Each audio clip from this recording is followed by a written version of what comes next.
I'm not raised like that. I don't go. I'm not going back my mom. I'm not going. So tell your ass mama dig her ass up and post a picture. That is how this story exploded across the internet. One Instagram post, one son reacting, and then one accusation from 50 Cent that nobody in the game saw coming, a suggestion that King Harris might not even be T.I.'s real son. But if you think this started in 2026 with a bad photo and a Verzus argument, you are missing almost 20 years of tension that had been building underneath the surface. Because the bad blood between 50 Cent and T.I. didn't begin with Instagram. And it goes back to the mid-2000s when both of them were sitting at the very top of rap. 50 Cent was running G Unit like a corporation. Multi-platinum albums, merchandise, films, business deals. He wasn't just a rapper, he was building an empire. At the same time, Clifford Joseph Harris Jr., better known as T.I., was telling the world he was the king of the South, and the numbers backed it up. Trap music, urban legend, king, platinum plaques, Southern dominance, 2 alphas, 2 regions. 2 men who believed they were untouchable in their lanes. And when you put that kind of energy in the same industry, friction is not optional, it's inevitable. At first, it was subtle. Competitive comments, interview jabs, industry tension, nothing explosive, just that quiet feeling that neither man saw the other as above him. Then 2007 happened. In October of that year, T was arrested in Atlanta in an ATF sting operation.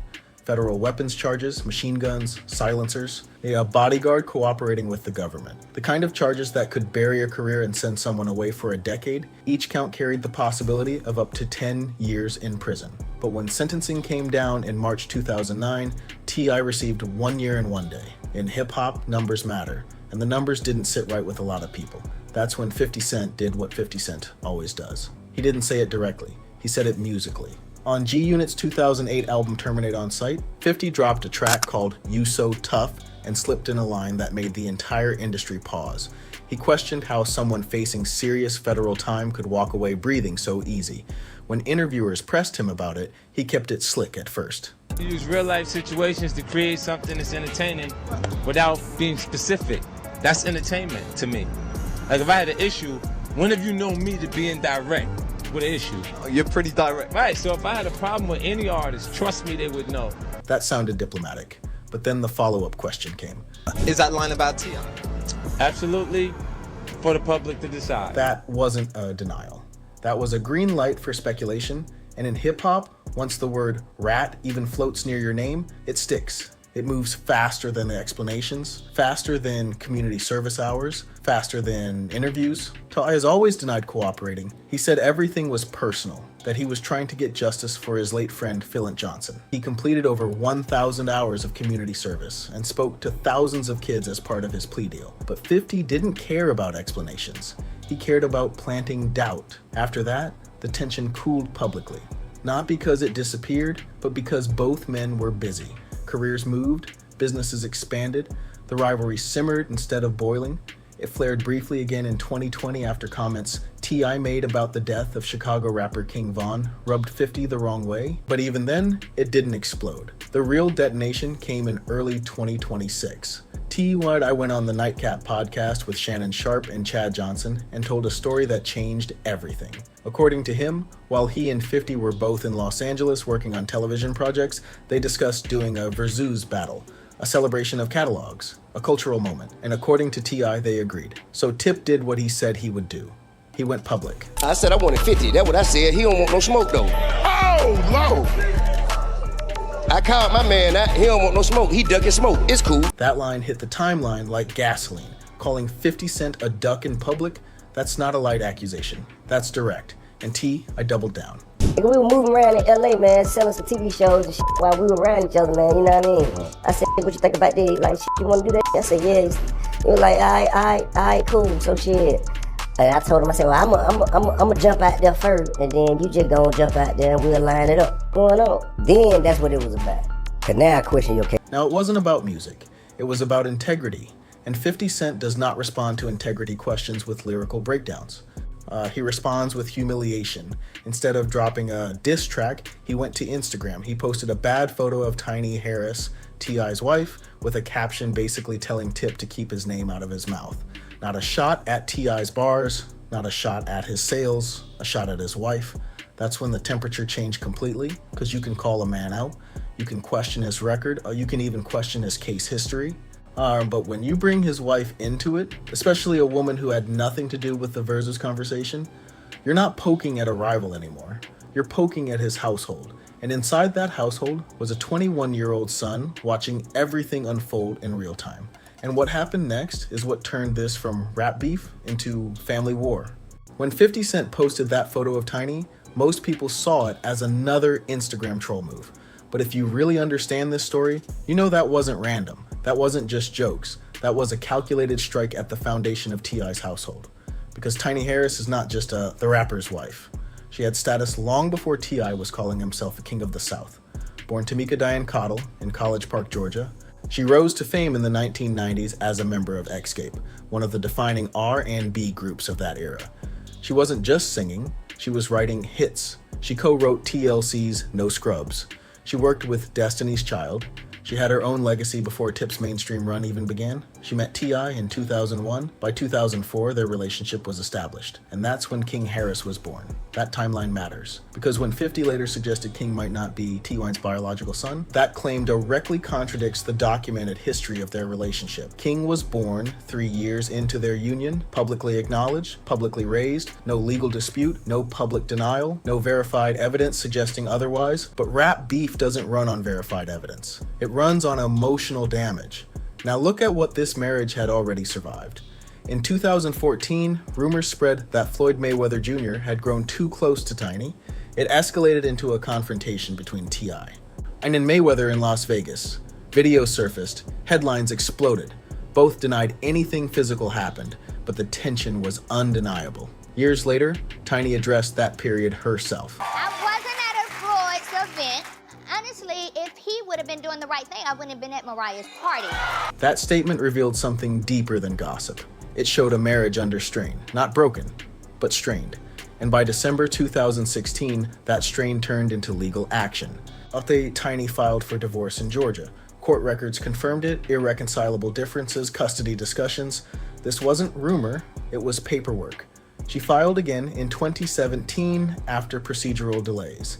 And when she later spoke about that decision publicly, she framed it around self-respect. Feeling overlooked, feeling disrespected, years of tension that had finally reached a breaking point. But by mid-2017, they pulled back. They reconciled.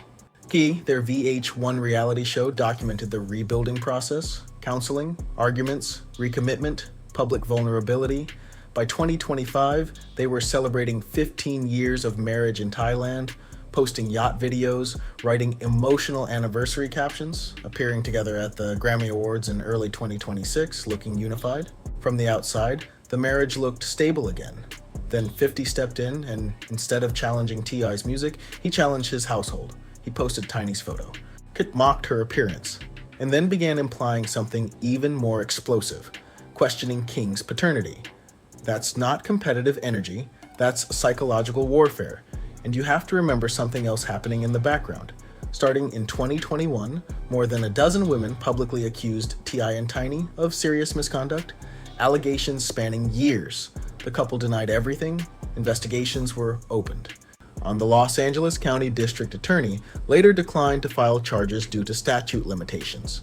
A civil lawsuit in 2024 was dismissed by a federal judge. No convictions. But reputational damage lingers long after legal cases fade. So when 50 targeted Tiny, he wasn't just making jokes. He was reopening every headline this family had already fought to survive. And that's when King reacted. He didn't release a polished diss record, he went live. I want to say something about my mama. Your mama. Your mama. Go dig her up. Go dig her up. Post a picture of your mama. She pay respect. Stop playing with my mama. That moment shifted the tone completely, because now it wasn't about a Verzuz battle. It wasn't about lyrical competition. It was about grief. 50 Cent's mother, Sabrina Jackson, was murdered when he was 8 years old. That's one of the most painful parts of his life story. And King went straight there. Not subtly, directly, but he didn't stop there. Your mama, go dig her up. Go dig her up. Post a picture of your mama. She pay respect. Stop playing with my mama. Ain't playing like that. It ain't going like that. Know how y'all bitch ass raised? I'm not raised like that. I don't go. I'm not going about my mama. I'm not going. So tell your ass mama dig her ass up. That line detonated across social media. Some people said he went too far. Others said he was defending his mother after she was dragged into something she had nothing to do with. And 50 responded exactly how 50 always responds. Not with remorse, not with de-escalation, with mockery. That was strategic, because for over 2 decades, 50 has operated on the same formula. Trigger emotion. Stay calm publicly. Let the opponent look unstable. It worked on Ja Rule, it worked on Rick Ross, it worked on dozens of rivals. But here's what was different this time. The person firing back wasn't the rival rapper. It was his son, a 21-year-old who grew up under cameras, right, under headlines, under constant comparison, and who clearly felt like someone had crossed a line with his mother. And that's when the situation stopped being predictable. Because once family gets involved, logic usually exits the room. By the time King Harris went live and said what he said, the situation had already left the realm of industry competition. This wasn't about charts, it wasn't about Verzuz, it wasn't even about ego anymore. It was about bloodlines. Because when 50 suggested that King might not even be T.I.'s biological son, that wasn't a diss bar. That was a direct hit at identity. And for a 21-year-old who has spent his entire life under cameras, under headlines, under comparisons to his father, that kind of suggestion doesn't land lightly. It detonates. King didn't sit back and let his father handle it. He stepped forward himself. Not polished, not rehearsed, raw, and that's what made it powerful. About a minute and a half into that live, he went straight to the line most people in hip-hop consider untouchable. You better put that music up and shut the fuck up. Cause all that other shit ain't gonna get on my mother. Your mama. Dig that bitch up. Not going. Now what you gonna do about that? Not going. I don't give a fuck about how you play it. Not going. That moment froze the timeline. All because 50 Cent's mother, Sabrina Jackson, was murdered when he was 8 years old. That trauma shaped him. It's part of the origin story everyone knows. King didn't reference it subtly. He weaponized it. Now understand something. This wasn't lyrical sparring. This wasn't clever wordplay. This was emotional retaliation. And the internet reacted instantly. Some people said King went too far. Others said 50 crossed the line first by bringing Tiny into it. But King didn't soften his stance. He leaned further into it. Roughly another minute and a half later, he doubled down. Posting my mama like your mama ain't. Go put some flowers on that. Man, posting my mama legend. Your mama Jade. Stop, man. Don't never think you can get on this level and you can compete with us. We on a whole different ball game. At a whole different type of level of respect around here. You get on that do that bitch ass shit, you a hoe ass. I would say that shit to your face. There was no hesitation in his voice. That wasn't clout chasing. That was protection mode, and that's when the dynamic changed permanently. Because once mothers enter the conversation, living or deceased, rap beef turns into something else. Meanwhile, T.I. I wasn't staying quiet. On February 23rd, he released The Right One. It wasn't subtle. He questioned 50's character, questioned his authenticity, questioned his relevance, suggested unresolved trauma shaped how he moves. He previewed another track titled War, then dropped What Bully, pairing it with the infamous 2011 image of 50 Cent during his extreme weight loss for the film All Things Fall Apart. That photo had haunted 50 for years, and T.I. used it deliberately. This was psychological, not just lyrical. Then King entered the booth himself. On February 24th, he released Made Man. Think about that for a second. A 21-year-old stepping directly into a feud with one of the most battle-tested antagonists in hip-hop history. That's not accidental, that's generational. But here's where it gets interesting.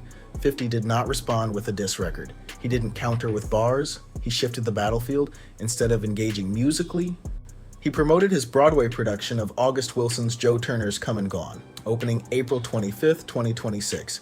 And he attached a caption that reignited everything. Because now the joke wasn't just about Tiny, it wasn't just about King. It appeared to reference one of T.I. and Tiny's children, who has albinism. And when children enter the arena, especially in that way, the internet shifts. Support started tilting. People who were neutral began questioning whether 50 had miscalculated. Then another layer got added. Tina Knowles, Beyonce's mother, reposted a supportive message about Tiny. Nothing aggressive, just solidarity. Tiny thanked her publicly. 50 responded by mocking Tina Knowles and referencing the 2014 elevator incident involving Solange and Jay-Z. That was a dangerous move. Because now the Bayhive entered the chat, and that fan base doesn't observe quietly. Backlash multiplied. Comment sections turned hostile. Memes flipped direction, and then something rare happened. By February 25th, 50 Cent had deleted nearly every post connected to the feud. Memes gone, captions gone, shots gone, silence. For a man whose brand has been built on never backing down, deletion speaks louder than trolling. It doesn't automatically mean defeat. But it suggests recalibration. King, however, wasn't retreating. Near the end of his statements, he reinforced the phrase that defined his stance throughout the chaos. What's wrong with y'all? Why y'all doing that to me? Y'all know me. You know I stand on business. That wasn't just bravado, that was identity defense. Because underneath all of this, the diss tracks, the memes, the insults, was a deeper issue.